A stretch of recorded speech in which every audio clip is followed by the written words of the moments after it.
नमस्कार। उपासना वासना का नाश करती है। उपासना चिंता, भय, दुख, शोक का शमन कर देती है। उपासना का स्वरूप क्या है? कई दिन से सुन रहे हैं।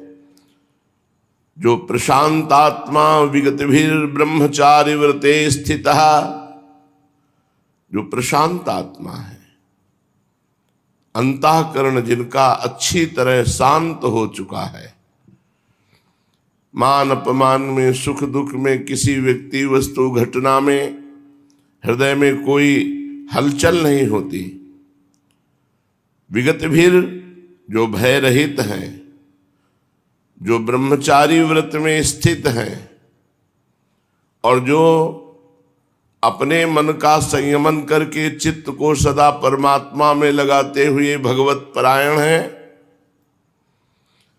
जो युक्त आहार विहार करते हैं,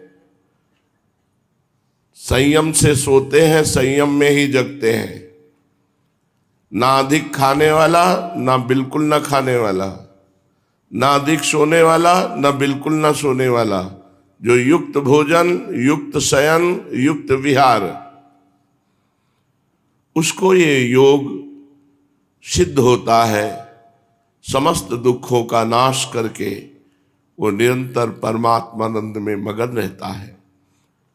सुखमात्यंतिकम यत्तद् बुद्धिग्राह्य मतीन्द्रियम वेत्ति यत्र न चैवायम् स्थित चलति मत्तत्वतः।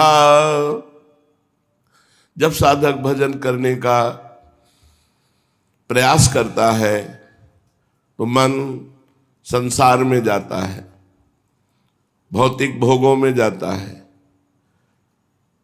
कभी वो भविष्य की चिंता करता है, कभी भूतकाल की बातों का चिंतन करता है। इन्हीं से हटा करके निरंतर भगवान में लगाना साधना है। साधना का स्वरूप क्या है? मन के द्वारा जो दी गई चिंतन वृत्तियां हैं, भूत भविष्य की, व्यर्थ की, भोगों की, व्यक्ति वस्तु स्थान घटना की, इन बातों को काट करके भगवान का चिंतन करना। जब प्रभु के चिंतन में मन एकाग्र हो जाता है तो उसे ध्यान कहते हैं। ध्यान जब गाढ़ वृत्ति धारण करता है तो उसे संप्रज्ञात समाधि कहते हैं। और जब उठते बैठते चलते फिरते खाते पीते हर समय भगवदाकार वृत्ति रहती है तो उसे असंप्रज्ञात विचक्षणा समाधि कहते हैं, जिसे निर्विकल्प समाधि कहते हैं। इस समाधि को प्राप्त हुआ सुखमात्यंतिकम यत्तद् बुद्धिग्राह्य मतीन्द्रियम वेत्ति यत्र न चैवायम् स्थितश्चलति तत्वतः।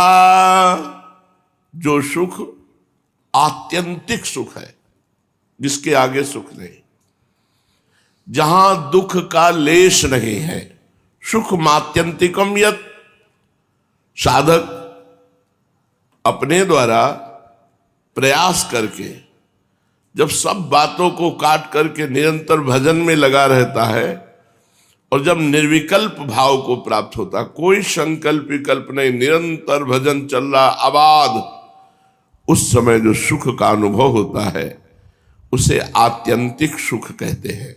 जहां दुख, चिंता, शोक, भय, मृत्यु, इनका लेश मात्र भी कोई चिंतन नहीं। प्राकृत संसार से जो सुख मिलता है वो क्षणिक है, नाशवान है। जो साधन से सुख मिला, जो भगवान नाम जप से निरंतर सुख मिला, वो आत्यंतिक सुख है। वो यहां से लेकर ब्रह्मलोक तक किसी में उपमा नहीं दी जा सकती। क्यों? आत्यंतिक सुख ऐसा जैसे ब्रह्मलोक में है। आ ब्रह्म भोलान लोकान पुनरावर्तिनो अर्जुन, ये तो आने जाने वाले लोग हैं। आ ब्रह्म स्तंभ पर्यंतम सर्वम मायामयम जगत, तिनके से लेके ब्रह्मलोक तक माया में है। इसमें आत्यंतिक सुख है कहाँ? उस उपासक को आत्यंतिक सुख प्राप्त होता है जो निरंतर भगवत चिंतन, एक तार कैसे जैसे एकांत में वायु रहित स्थान पर स्पंदन रहित दीपक की लौ निरंतर जलती है, ऐसे निरंतर चित्तवृत्ति भगवदाकार उसे आत्यंतिक सुख प्राप्त होता है। ये आखिरी हद है। सा काष्ठा सा परागति ही, इससे बढ़कर कोई सुख नहीं है। प्रेम में डूबा हुआ निरंतर भगवान के चिंतन में कोई विक्षिप्त नहीं, कोई विक्षेप नहीं, किसी भी तरह की कोई चाह नहीं, किसी भी तरह का कोई हलचल हृदय में नहीं, क्योंकि प्रशांत आत्मा तो पहले ही हो चुका है। तो अब उसका हृदय आत्यंतिक सुख में, इसी सुख की प्राप्ति के लिए मानव जीवन मिला है। सा काष्ठा सा परागति ही, वो आखिरी हद है, वो परम गति है, सुखों की आखिरी हद। इसी सुख को अक्षय सुख कहते हैं, अत्यंत सुख कहते हैं, एकांतिक सुख कहते हैं, भगवत सुख कहते हैं, इसी को परम पद कहते हैं। क्या? निरंतर अबाध भगवत चिंतन। सुख बात्यंतिकम यत्तद् बुद्धि ग्राह्यम अतीन्द्रियम, अतीन्द्रियम बुद्धि अग्राह्य। इस परमात्म सुख को, भगवत सुख को जो इंद्रियां हैं, जो बुद्धि है, वो ग्रहण नहीं कर सकती। ये अतीन्द्रियम।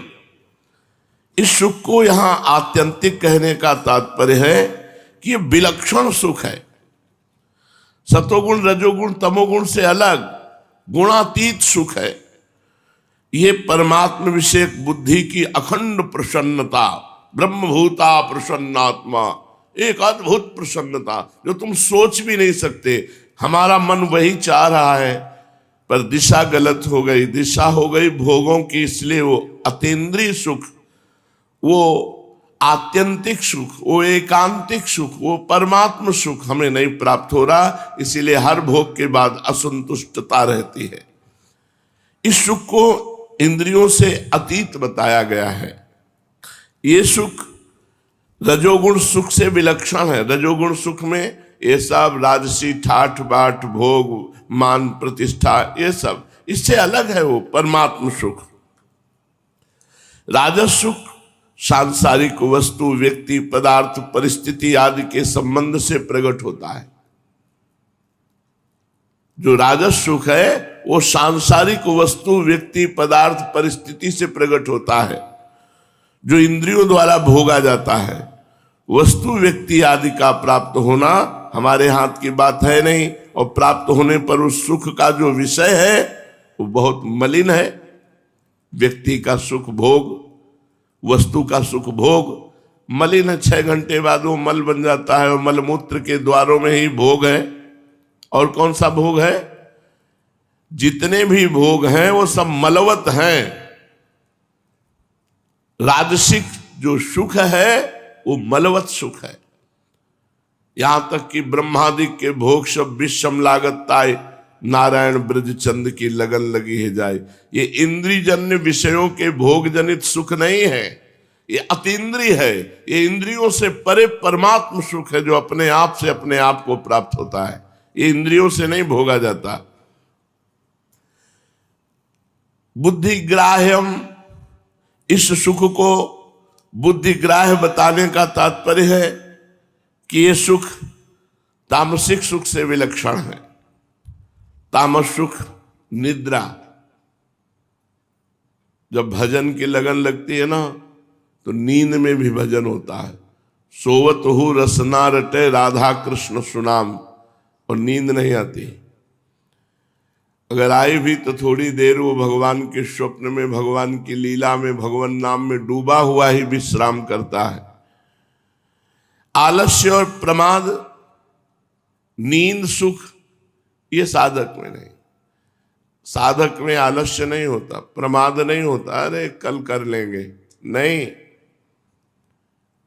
वो नींद सुख के लिए परमात्मा सुख नहीं छोड़ता। गाढ़ निद्रा सुसुप्ति में जो सुख मिलता है वो संसार का चिंतन छूट जाने से मिलता है। और योगी जागृत अवस्था में संसार का चिंतन छोड़कर भगवान के चिंतन में तन्मय है, कैसे तुलना मिलाई जा सकती है। जब सुषुप्ति होती है तो बुद्धि लीन हो जाती है, और उसमें जब बुद्धि जागृत रहती है, पर बुद्धि की बुद्धि मानी सब भूल जाती है, एकमात्र परमात्म चिंतन। आलस्य और प्रमाद का किंचन मात्र भी साधक में ठिकाना नहीं। आलस्य प्रमाद किंचन मात्र भी, बिंदु मात्र भी साधक में नहीं होता। जो साधक आलसी और प्रमादी और शरीर सुख और विषय सेवन करके आनंदित होने वाला है, वो अभी परमार्थ में ही नहीं है, चाहे जिस भेष में हो। परमार्थ के पथिक में सांसारिक भोगों के प्रति आकर्षण, नींद, प्रमाद, आलस्य, ये शरीर सुख आराम, ये नहीं, ये होता ही नहीं है। वो हर समय सजग, सावधान और निरंतर परमात्मा चिंतन के लिए प्रयासरत। ठीक ठीक जागृत अवस्था में जब बुद्धि की शक्ति परमात्मा चिंतन में लुप्त हो जाए, जैसे सुषुप्ति में, गाढ़ सुषुप्ति में कुछ पता नहीं, ऐसे ही परमात्मा चिंतन की गाढ़ अवस्था में, जागृत अवस्था में कुछ पता नहीं, उसे समाधि कहते हैं। ये आत्यंतिक सुख बुद्धि के जागृत अवस्था में परमात्मा लीन होने पर प्राप्त होता है। विवेक शक्ति जागृत है, अवस्था जागृत है, लेकिन सुषुप्त की तरह है, कहीं कुछ भी स्फुरित नहीं हो रहा एक प्रभु के सिवा, वो आत्यंतिक सुख है। वेति यत्र न चैवावम स्थित चलति तत्वतः। साधक अपने द्वारा प्रयास करके, ये जो प्रयास है भगवान की कृपा से मिलता है। ये जो साधना में रुचि है, जो प्रयत्न है, यही भगवत कृपा है। साधक अपने द्वारा जब परमात्म सुख का अनुभव करता है और उसी सुख में स्थित हो जाता है, तब उसे कोई विचलित नहीं कर सकता। यहां से लेके ब्रह्मलोक तक के भोग, अप्सरा, नाना प्रकार की भोग सामग्री उसे विचलित नहीं कर सकती, क्योंकि वो आत्यंतिक सुख को प्राप्त हो चुका है, वो परमात्म सुख को प्राप्त हो चुका है। ऊसर बरसई तृण नहीं जामा, संत हृदय जिम उपज न कामा। जैसे ऊसर भूमि में कितनी वर्षा हो, तृण नहीं जम सकता, ऐसे आत्यंतिक सुख को प्राप्त जो महात्मा है, वो चाहे गृहस्थ हो चाहे विरक्त हो, उसके हृदय में कामना जागृत ही नहीं होती। नहीं स्वात्मा रामम विषय मृग तृष्णाम भ्रमयति। आत्मा राम पुरुष कभी विषय मृग तृष्णा में भ्रमित नहीं होता, वो सत्य सच्चिदानंद के आत्यंतिक सुख को प्राप्त कर चुका है। सुख अखंड बना रहता है, ये नहीं कि पहले था अब नहीं। जब परमात्म सुख प्राप्त होता है तो अखंड बना रहता है। सुख में किंचन मात्र कभी कोई दुख का प्रवेश नहीं। ऐसा देखो, ये तो परमात्म सुख है। परमात्म सुख में शरीर की चमड़ी उधेल दी जाए, एक एक इंच काटा जाए, तो जो आत्यंतिक सुख को प्राप्त है उसको दुख नहीं होगा। देश निष्ठा, धर्म निष्ठा, ये तो भगवान निष्ठा की बात कह रहे हैं।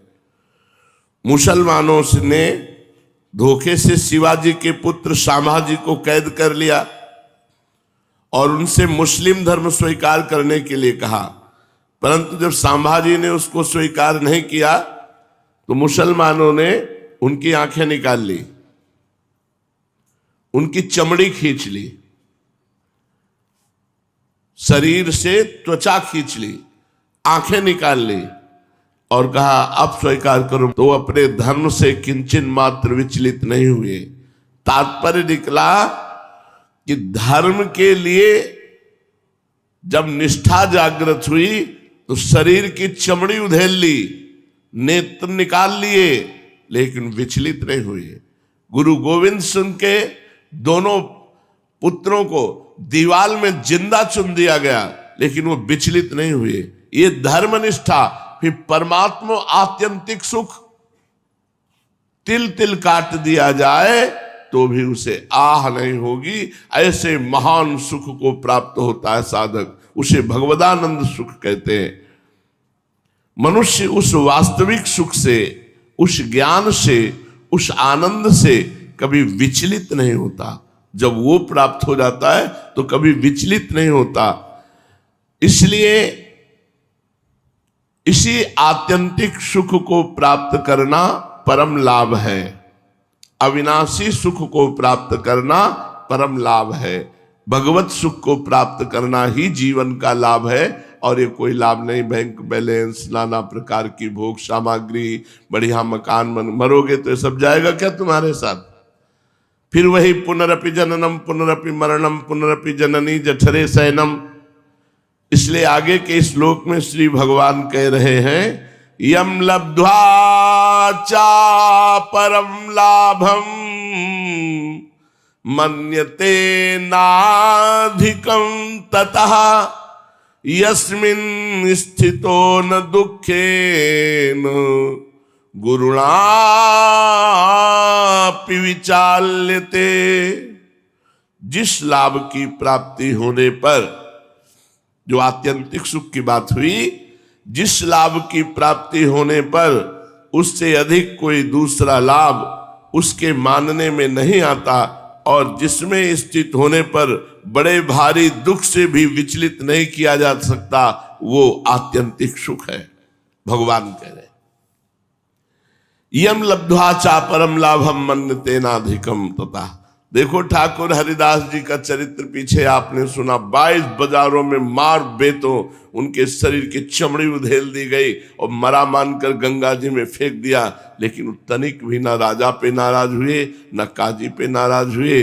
कहा हमारे ही शरीर का कोई प्रारब्ध कर्म था और आनंद पूर्वक, हमें कोई कष्ट नहीं। उन्होंने कहा हमें कोई कष्ट। 22 बाजारों में बेत मार मार के, कितना भक्तों के चरित्रों में आता है। इसीलिए भगवान कह रहे यल लब्ध्वा चा परम लाभम मन्यते नाधिकम ततः। मनुष्य को जो भगवान के भजन से सुख प्राप्त होता है, उससे अधिक सुख कहीं नहीं है। वो किसी लोभ में आकर विचलित नहीं हो सकता। जैसे किसी को 1 घंटे के 100 रुपए मिलते हैं, अगर उसे 1 घंटे में दूसरी जगह 1000 रुपए मिले तो विचलित हो जाएगा ना।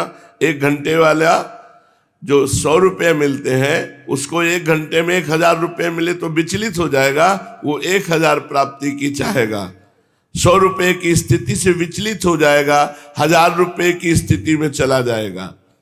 इसीलिए ये ऐसा महान सुख है कि भगवान करे इससे बड़ा कोई सुख ही नहीं है। अब वो कैसे प्रलोभित हो, आखिरी हद प्राप्त कर ली उसने सुख की, परम गति, पराकाष्ठा।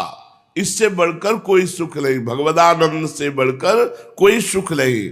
निद्रा, आलस्य, प्रमाद का तामसिक सुख प्राप्त होने पर विषयजन्य सुख ज्यादा अच्छा लगता है और उससे अधिक सुख मालूम देता है। इसलिए मनुष्य तामसिक सुख, निद्रा आदि छोड़कर भोगों में लगा रहता है।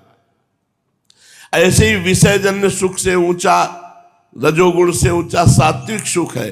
जब सात्विक सुख मिलता है तो भोग सामग्री आदि से विरति होने लगती है, और जब आत्यंतिक सुख मिलता है तब वो त्रिगुणातीत हो जाता है। वो भजन से प्राप्त होता है। निरंतर भजन, रात दिन भजन, कोई भगवान के चिंतन के सिवा और कोई चर्चा नहीं, कोई चिंतन नहीं। जब आत्यंतिक सुख प्राप्त हो जाता है तो फिर उससे वो विचलित नहीं होता, क्योंकि आत्यंतिक सुख से बढ़कर दूसरा कोई सुख, कोई लाभ ही नहीं है। आत्यंतिक सुख में सुख की हद हो जाती है। उपासक को ऐसा सुख मिलता है जो फिर वो इस सुख से विचलित हो नहीं सकता, क्योंकि इससे बड़ा कोई सुख है नहीं। यस्मिन स्थितो न दुखेन गुरुणापि विचाल्यते। विचलित होने का दूसरा कोई लाभ उसके सामने होता ही नहीं है, इसलिए विचलित नहीं होता। और ऐसे सुख में है कि शरीर आदि को महान दुख दिया जाए तो भी वो विचलित नहीं होता। कीलदेव जी महाराज ध्यान में बैठे थे, ये विधर्मियों ने उनके माथे पे इतना बड़ा कील ठोक दिया कि ध्यान इसका नाटक कर रहा है। पूरी कील मस्तक पे चली गई, पर वो शरीर में थे ही नहीं, वो तो भगवान में स्थित थे। पूरी मस्तक में कील जाने पर भी उनका ध्यान भंग नहीं हुआ। महान दुख हो और इस आत्यंतिक सुख को प्राप्त हो तो उसे वो दुख विचलित नहीं कर सकता। ऐसा नहीं कि दुख का पता ना लगे, दुख का पता लगता है, लेकिन दुख का दुख नहीं होता, वो दुख से विचलित नहीं होता। मनुष्य जिस परमात्म स्थिति में स्थित होता है, कोई भयंकर से भयंकर आपत्ति आ जाए, आफत आ जाए, तो वो स्थिति से विचलित नहीं होता। यह है भागवती की स्थिति। भयंकर से भयंकर आपत्ति आ जाए, भगवान कहते हैं कि आत्यंतिक सुख में स्थित होने पर साधक बड़े से बड़े दुख से भी विचलित नहीं किया जा सकता। जैसे उसको फांसी की सजा दी जाए। श्री राम जी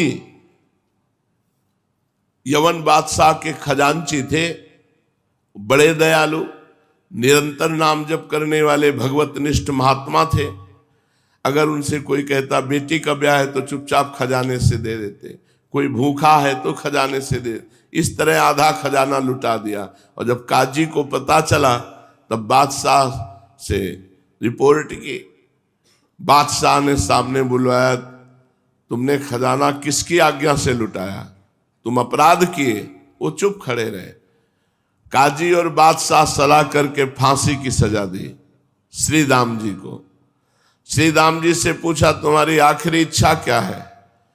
तो विट्ठल भगवान इष्ट थे, उनका एक बार केवल विट्ठल भगवान के सामने से ऐसे निकाल दो, इसके बाद फांसी दे देना।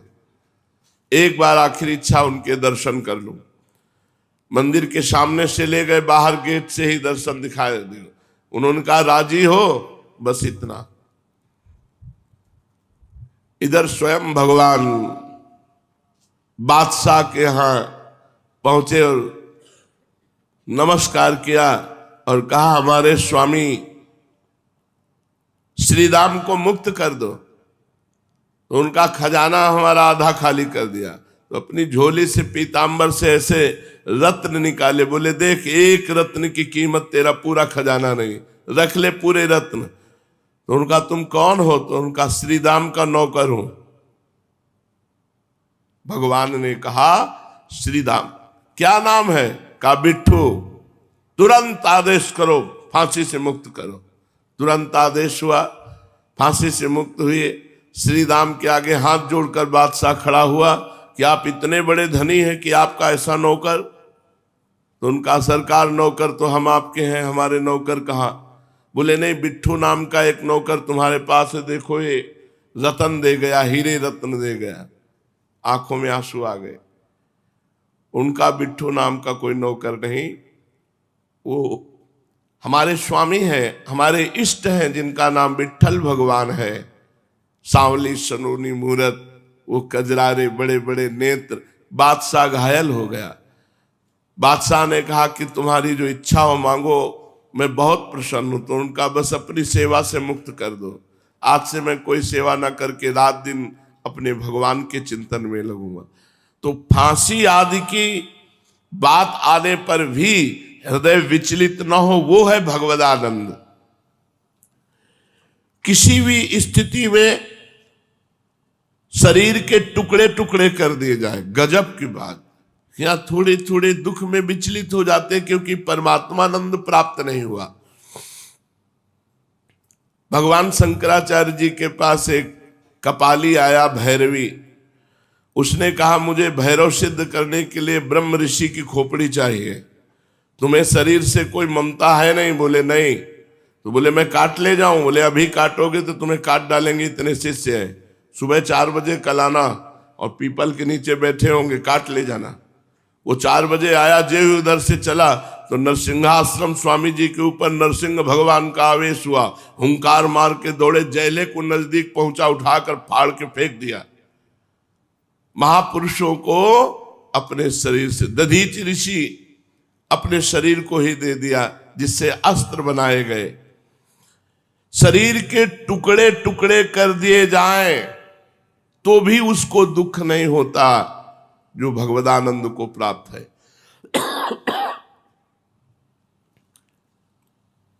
आपस में दो पहाड़ों के बीच में शरीर दबाकर पीस दिया जाए तो भी उसे दुख नहीं होगा। गजब की स्थिति होती भगवदानंद।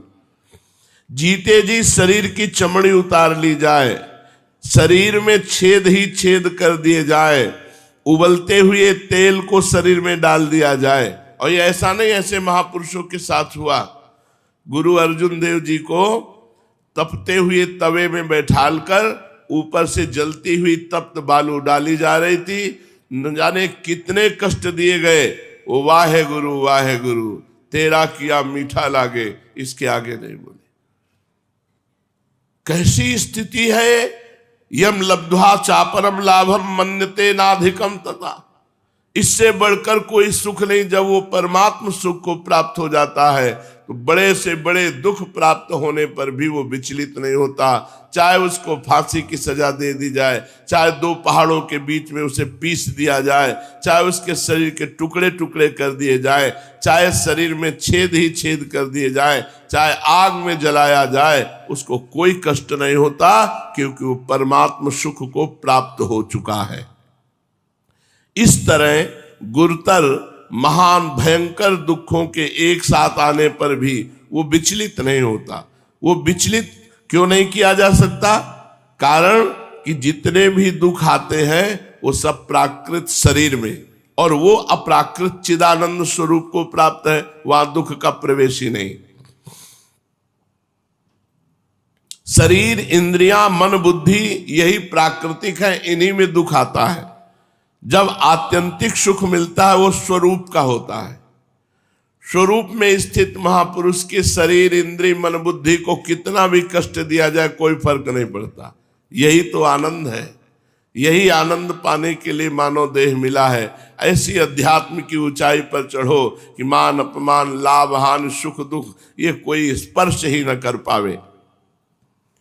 जब पुरुष प्रकृति स्थित रहता है शरीर में तो उसे जरा सा भी कष्ट बहुत महसूस होता है, और जब परमात्मा में तदात्म होता है तो भारी से भारी कष्ट मिलने पर भी उसे कोई फर्क नहीं पड़ता। वो प्रकृतिजन्य अनुकूल प्रतिकूल परिस्थिति में अपने को सुखी दुखी मानने लग जाता है, जो शरीराभिमानी होता है। लेकिन जो भगवत तत्व का ज्ञाता, भगवत आनंद को प्राप्त, वो इन दुखों में नहीं फंसता। इसलिए मनुष्य जीवन का सबसे बड़ा लाभ है कि हम निरंतर भगवान के भजन में अपनी वृत्ति को डुबो दें। चलते हैं चैतन्य चरितावली।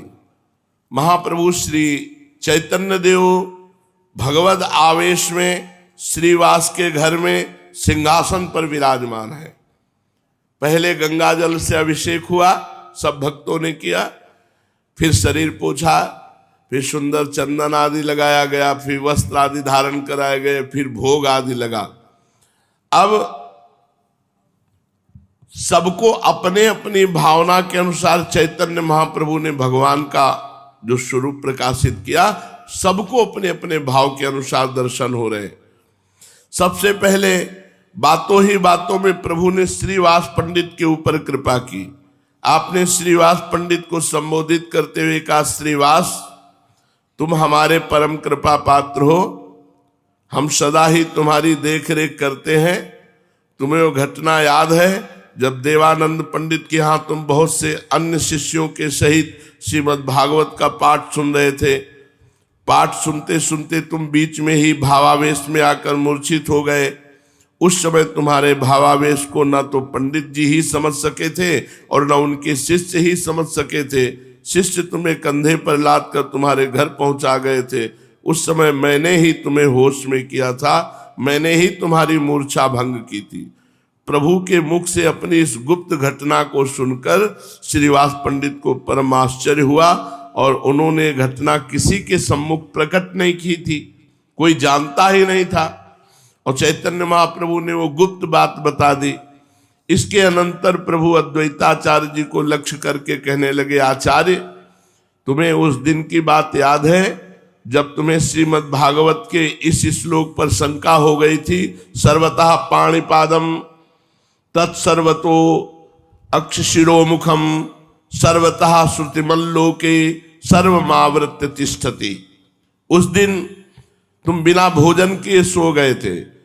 इस पर मैंने ही पाणिपादम तत् की जगह पाणिपादान्तः ये प्रकट पाठ बताकर तुम्हारी शंका का निवारण किया था। इस बात को सुनकर अद्वैताचार्य जी प्रभु के चरणों में बार बार प्रणाम किया। अब भक्तों ने भगवदावेश में आसन पर बैठे हुए चैतन्य महाप्रभु की संध्या आरती की। एक बहुत बड़ी आरती सजाई गई। भक्त अपने हाथों में शंख, घड़ियाल, झांझ तथा अन्य भांति भांति के वाद्य बजाने लगे। श्रीवास पंडित ने सची माता के हाथ में आरती देकर उनसे आरती करने को कहा। श्रीवास की पत्नी की सहायता से वृद्धा माता ने अपने कांपते हुए हाथों से चैतन्य महाप्रभु की आरती की। उस समय सभी भक्त आनंद में उन्मत्त होकर वाद्य बजा रहे थे। जैसे तैसे आरती समाप्त की गई। श्रीवास पंडित ने सची माता को घर भेज दिया। अब सभी भक्तों के वरदान की बारी आई। प्रायः प्रभु के सभी अंतरंग भक्त उस समय वहां उपस्थित थे, किंतु उनके परम प्रिय भक्त श्रीधर वहां नहीं थे। ये भक्त श्रीधर बड़े ही गरीब थे। केला के खोल और दोना बेच करके जो मिलता उसी से भगवान का भोग लगाते और वही पाते। केला का खोल और दोना पत्ता। महाप्रभु इनसे सदा छेड़खानी किया करते थे। घड़ी दो घड़ी तंग जरूर करते थे। आधे दामों पर इनसे खोल खरीदते थे, केले के खोल। केले के गहर के ठंडल के नीचे केले में जो मोटी सी डंडी शेष रह जाती है उसी को बंगाल में खोल कहते हैं।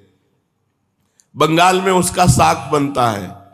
प्रभु के भोजनों में जब तक श्रीधर के खोल का साग नहीं होता तब तक उन्हें अन्य पदार्थ स्वादिष्ट ही नहीं लगते थे। केले के ऊपर जो कोमल कोमल खोपड़ा होता है उसे काट काट कर उसके थाल बनाए जाते हैं। गरीब दुकानदार उन्हीं को बेच करके अपना पेट पालते हैं। उसमें से स्त्रियां और पुरुष पूजन की सामग्री रखकर पूजा करने के निमित्त ले जाते हैं। श्रीधर इन्हीं चीजों को बेच करके अपना जीवन निर्वाह करते थे। इनसे जो आमदनी हो जाती उसी में से देव पूजा, गंगा पूजन आदि करते और जो कुछ बच्चा उससे पेट भरते। श्रीधर जी उच्च स्वर से दिन रात नाम कीर्तन करते रहते थे। इसलिए इनके पास में रहने वाले मनुष्य इनसे बहुत ही नाराज थे। उनका कहना था ये बूढ़ा रात्रि में ना तो सोता है और ना किसी को सोने देता है। रात भर ये उच्च स्वर से नाम कीर्तन करते। इस गरीब दुकानदार की सभी उपेक्षा करते। कोई भी इन्हें भक्त नहीं समझता, किंतु महाप्रभु का इनके हार्दिक स्नेह इनके प्रति था।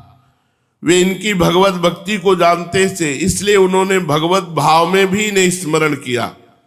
श्रीधर का घर बहुत दूर नगर के दूसरे कोने पे था। श्रीधर का स्मरण जब चैतन्य महाप्रभु ने किया तो सुनते ही 4-5 भक्त दौड़े गए। उस समय श्रीधर आनंद में पड़े हुए भगवान के मधुर नामों का संकीर्तन कर रहे थे।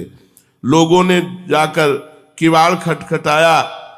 वो उच्च स्वर से गा रहे थे, श्री कृष्ण गोविंद हरे मुरारे, हे नाथ नारायण वासुदेव। ये जोर जोर से आवाज से कीर्तन कर रहे थे। खूब दरवाजा खटखटाया। तब कीर्तन रोक के बोले, कौन है? भक्तों ने जल्दी से कहा, किवाड़ तो खोलो, तब स्वयं ही पता चल जाएगा कि कौन है। जल्दी से किवाड़ खोलो। ये सुनकर श्रीधर ने किवाड़ खोले और बड़ी ही नम्रता के साथ भक्तों से आने का कारण पूछा। भक्तों ने जल्दी से कहा, महाप्रभु तुम्हें स्मरण कर रहे हैं, चलो जल्दी चलो। हम दीनहीन कंगाल को महाप्रभु ने स्मरण किया है। ये सुनते ही श्रीधर मारे प्रेम के बेसुध हो गए और एकदम पृथ्वी पर मूर्छित होकर गिर पड़े। उन्हें शरीर की शुद्ध बुद्ध भी न रही। भक्तों ने सोचा ये तो एक नई आफत आ गई। किंतु प्रभु की आज्ञा तो पूर्ण करनी ही है। भक्तों ने मूर्छित अवस्था में ही श्रीधर को कंधे पर उठा लिया और उसी दशा में उन्हें महाप्रभु के पास पहुंचाया। श्रीधर अभी तक चैतन्य दशा में नहीं थे, मूर्छित थे। प्रभु ने अपने कोमल कर कमलों से उनका स्पर्श किया। प्रभु का स्पर्श पाते ही श्रीधर होश में आ गए। श्रीधर को चैतन्य देख करके महाप्रभु उनसे कहने लगे, श्रीधर तुम हमारे रूप के दर्शन करो, तुम्हारी इतने दिनों की मनोकामना पूर्ण हुई। श्रीधर ने रोते रोते प्रभु के तेजमय रूप के दर्शन किए। फिर प्रभु ने उन्हें स्तुति करने की आज्ञा दी। तब श्रीधर हाथ जोड़े हुए गदगद कंठ में कहने लगे, मैं दीनहीन पतित तथा लोक बहिष्कृत अधम पुरुष भला प्रभु की क्या स्तुति कर सकता हूं। प्रभु मैं बड़ा अपराधी हूं, आपकी यथार्थ महिमा को न समझकर मैं सदा आपसे झगड़ा ही करता रहा। आप मुझे बार बार समझाते, किंतु माया के चक्कर में पड़ा हुआ मैं अज्ञानी आपके गूढ़ रहस्य को ठीक ठीक न समझ सका। आज आपके यथार्थ रूप के दर्शन से मेरा ज्ञान अंधकार दूर हुआ। अब मैं प्रभु के सम्मुख अपने समस्त अपराधों की क्षमा चाहता हूं। प्रभु ने गदगद कंठ से कहा, श्रीधर हम तुम्हारे ऊपर बहुत संतुष्ट हैं। तुम अब हमसे अपनी इच्छा अनुसार वरदान मांगो। रिद्धि सिद्धि धन दौलत प्रभुता जिसकी तुम्हें इच्छा हो वही मांग लो। बोलो क्या चाहते हो। हाथ जोड़े हुए अत्यंत ही दीन भाव से गदगद कंठ स्वर में श्रीधर ने कहा, प्रभु मैंने क्या नहीं पा लिया। संसार मेरी उपेक्षा करता है, मेरे को लोग कंगाल समझते हैं, मेरी बात की अवहेलना होती है। ऐसे तुच्छ कंगाल को भगवान नाम रूपी धन मिला और आपने प्यार दिया, अनुग्रह दिया। अब मुझे क्या चाहिए। आपके देव दुर्लभ दर्शन मुझे मिले, मैं कृतार्थ हो गया। अब मुझे और क्या चाहिए। रिद्धि सिद्धि लेकर मैं क्या करूंगा। वो तो एक प्रकार की बड़ी माया है। प्रभु ने आग्रह पूर्वक कहा, नहीं कुछ तो वरदान मांगो। रिद्धि सिद्धि नहीं तो जो भी तुम्हें प्रिय हो वही मांगो। श्रीधर ने उसी दीनता के स्वर में कहा, यदि प्रभु कुछ देना ही चाहते हैं तो यही वरदान दीजिए कि मैं आपके चरणों से प्रेम करूं और आप हमसे खोल खरीदते समय जैसे झगड़ा करते थे वैसे ही हमसे झगड़ा करते रहे। सदा हमारे हृदय में आप विराजमान रहे। श्रीधर की इस निष्किंचनता और निष्प्रियता से चैतन्य महाप्रभु परम प्रसन्न हुए। श्रीधर भगवान के मुरली मनोहर रूप के उपासक थे। वे भगवान के श्री कृष्ण गोविंद हरे मुरारे हे नाथ नारायण वासुदेव इन मधुर नामों का कीर्तन करते रहते थे। इसलिए चैतन्य महाप्रभु ने उन्हें श्री कृष्ण रूप के दर्शन कराए। अपने में प्रभु के श्री विग्रह में अपने श्री कृष्ण के दर्शन करके श्रीधर कृतार्थ हुए। दर्शन करते हुए मूर्छित होकर गिर पड़े। भक्तों ने उन्हें एक ओर लिटा दिया। अब मुरारी गुप्त की बारी आई। मुरारी परम धार्मिक तथा विशुद्ध वैष्णव तो थे, किंतु उन्हें तर्क वितर्क और शास्त्रार्थ करने का कुछ नशा सा था। प्रभु ने उन्हें संबोधित करते हुए कहा, मुरारी तुम्हारे भक्त होने में यही एक अपूर्णता है। तुम शुष्क वाद विवाद करना त्याग दो। अध्यात्म शास्त्रों में भक्ति ग्रंथों को ही प्रधानता दो। मुरारी गुप्त ने कहा, मैं वाद विवाद और तर्क वितर्क और कहाँ करता हूं, केवल विद्वानों के समीप कुछ प्रसंग चलने पर कह देता हूं। महाप्रभु ने कहा, अद्वैताचार्य के साथ तुम तर्क वितर्क किया करते हो, क्या उनसे तुम अद्वैत वेदांत की बातें नहीं बघारा करते। इस पर अद्वैताचार्य ने प्रभु से पूछा, प्रभु क्या अद्वैत वेदांत की बातें करना बुरा काम है। प्रभु ने मुस्कुराते हुए कहा, बुरा काम कौन कहता है, बहुत अच्छा है। किंतु जिन्होंने भक्ति मार्ग का अनुसरण किया है उन्हें इस प्रकार की सिद्धि और प्रक्रियाओं के चक्कर में पड़ने का प्रयोजन ही क्या है।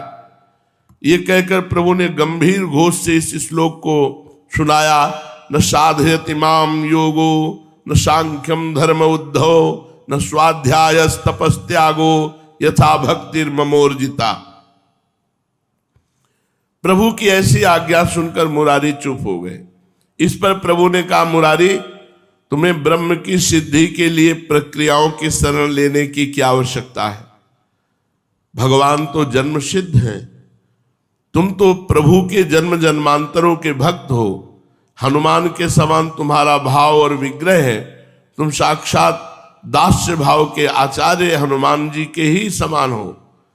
तुम अपने रूप का स्मरण करो। मुरारी राम भक्त थे।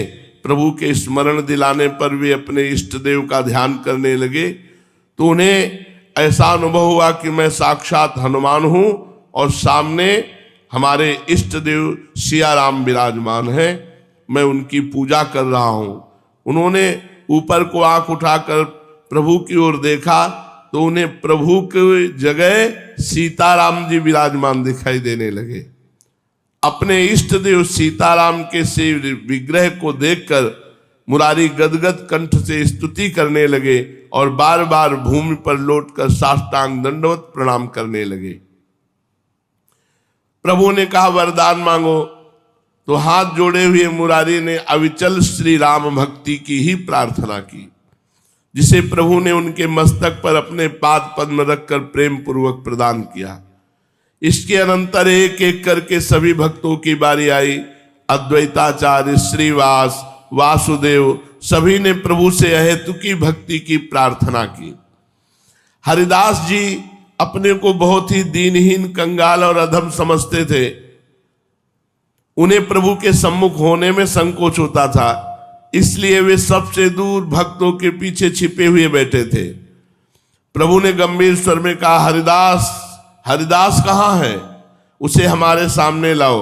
सभी भक्त चारों ओर से दृष्टि देखने लगे। हरिदास जी सबसे पीछे सिकुड़े हुए बैठे थे।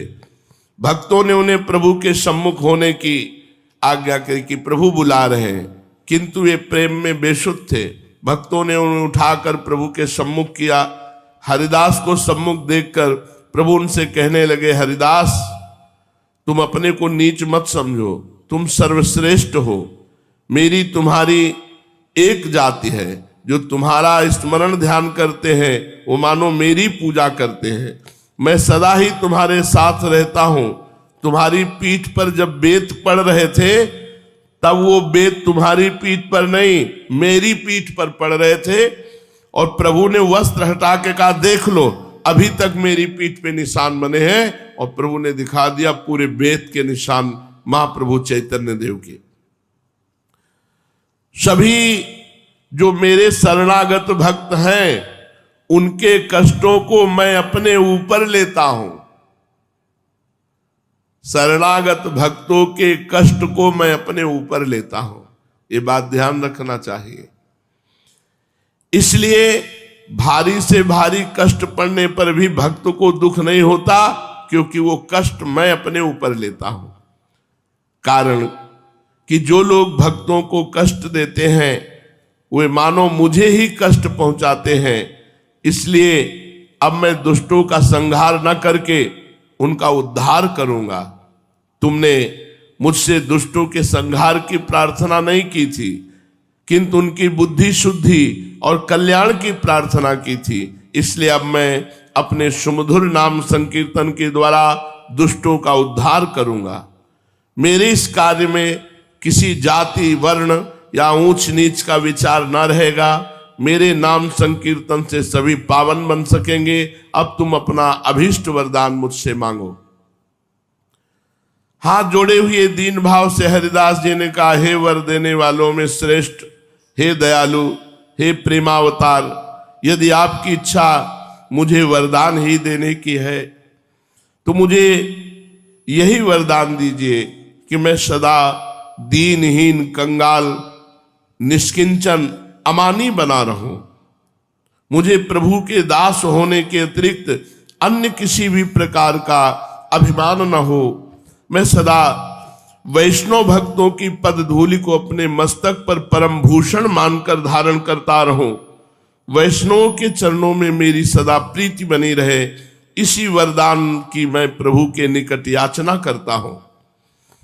इनकी इस प्रकार की वर याचना को सुनकर भक्त मंडली में चतुर्दिक आनंद की ध्वनि होने लगी। सभी हरिदास जी की भक्ति भावना की भूरी भूरी प्रशंसा करने लगे। मुकुंद दत्त वो भी वहां उपस्थित थे, किंतु अपने को प्रभु दर्शन का अनाधिकारी समझकर चुपचाप दूर बैठे थे। श्रीवास पंडित ने डरते डरते प्रार्थना की, प्रभु ये मुकुंद आपके अत्यंत ही प्रिय हैं, इनके ऊपर भी कृपा होनी चाहिए। ये अपने को प्रभु के दर्शन तक का अनाधिकारी समझते हैं। प्रभु ने कुछ रोष स्वर में गंभीर भाव से कहा, मुकुंद के ऊपर कृपा नहीं हो सकती। ये अपने को वैसे तो भक्त करके प्रसिद्ध करते हैं, किंतु बातें सदा तार्किकों की किया करते हैं। वैष्णव लीलाओं को पंडित समाज में बैठकर बाजीगर का खेल बताते हैं। अपने को बड़ा भारी विद्वान और ज्ञानी समझते हैं। इन्हें भगवान का साक्षात्कार नहीं होगा। रोते रोते मुकुंद ने श्रीवास के द्वारा पूछवाया, हम कभी भी भगवत कृपा के अधिकारी न बन सकेंगे। इनके कहने पर श्रीवास पंडित ने पूछा, प्रभु मुकुंद जिज्ञासा करते हैं कि हम कभी भगवत कृपा के अधिकारी बन सकेंगे क्या? प्रभु ने उपेक्षा के भाव से उत्तर देते हुए कहा, हां, कोटि जन्मों के बाद, करोड़ जन्मों के बाद। इतना सुनते ही मुकुंद आनंद विभोर होकर नाचने लगे, प्रेम में पुलकित हो गए। गदगद कंठ से कहा, होंगे ना, कभी तो होंगे, भगवत कृपा के अधिकारी कभी तो होंगे। और ऐसा कहकर वो नृत्य करने लगे और स्वयं ही कहते जाते, कोटि जन्मों की बात क्या, कोटि जन्म तो ऐसे बीत जाएंगे, खास बात है कि हम पर कृपा होगी। बहुत काल में भी बीते तो भी अंत में हमें भगवत कृपा प्राप्त होगी, बस भगवत कृपा प्राप्त होगी। वो चाहे कभी भी हो, हमें भगवत कृपा प्राप्त। ऐसा उन्मत्त होकर नाचने लगे। ऐसी आनंद दशा को देखकर सब भक्तों को आश्चर्य हुआ। वे इनकी ऐसी दृढ़ निष्ठा को देखकर अवाक रह गए। अंत में प्रभु उठे और तत्काल मुकुंद का प्रेमालिंगन किया। तत्काल, कहां कह रहे थे करोड़ जन्मों में, और तत्काल जो ही मुकुंद को प्रेमानंद चैतन्य महाप्रभु ने आलिंगन के प्रेमानंद में युक्त हो गए। और महाप्रभु ने कहा, तुमने इस निष्ठा से मुझे खरीद लिया कि करोड़ जन्म में भी सही, लेकिन मुझ पर भगवत कृपा तो होगी। सचमुच तुम वैष्णव हो, तुम्हारी ऐसी दृढ़ निष्ठा के कारण मेरी प्रसन्नता का ठिकाना नहीं रहा। तुम तो भगवत कृपा के अभी सर्वश्रेष्ठ अधिकारी हो गए। ये खास बात है। तुम्हारी जैसी उच्च कोटि की निष्ठा साधारण लोगों में होनी अत्यंत ही कठिन है। तुम भगवत कृपा के अधिकारी बन गए। लो, अभी भगवत साक्षात्कार करो। कहा करोड़ जन्म कह रहे थे। ये कहकर प्रभु ने उन्हें अपने दिव्य तेज रूप के दर्शन कराए। मुकुंद अलौकिक भगवत साक्षात्कार करते ही धड़ाम से पृथ्वी पर गिर पड़े। सभी भक्तों ने अपनी अपनी भावना के अनुसार, कोई श्याम वर्ण मुरली मनोहर, कोई सीताराम, कोई राधा कृष्ण, जो जिस भाव के उपासक थे, सबने चैतन्य महाप्रभु में अपने भगवत स्वरूपों का दर्शन किया। शेष चर्चा आगे। श्री राधा वल्लभ लाल की।